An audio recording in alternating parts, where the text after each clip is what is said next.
మెదక్ జిల్లా ఏడుపాయలకు మంచీర వరద ఉధృతి తగ్గింది. దీంతో 9 రోజులు జల దిగ్బంధంలో ఉన్న వనదుర్గ అమ్మవారి ఆలయం బయటపడింది. నది ప్రవాహ ఉధృతికి గుడి ముందున్న క్యూలైన్లు, రేలింగ్ మండపంపై ఉన్న రేకులు ధ్వంసమయ్యాయి.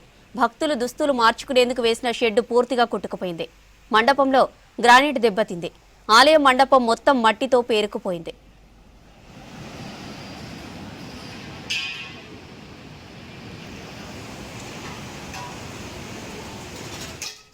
పారిశుధ్య కార్మికులతో ప్రధాన ఆలయాన్ని శుభ్రం చేస్తున్నారు ఆలయ సిబ్బంది.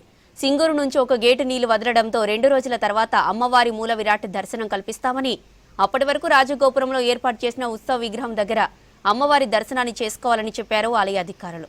వరద ఉధృతికి 8 లక్షల వరకు నష్టం జరిగిందని తెలిపారు ఆలయ జూనియర్ అసిస్టెంట్ శ్రీనివాస్.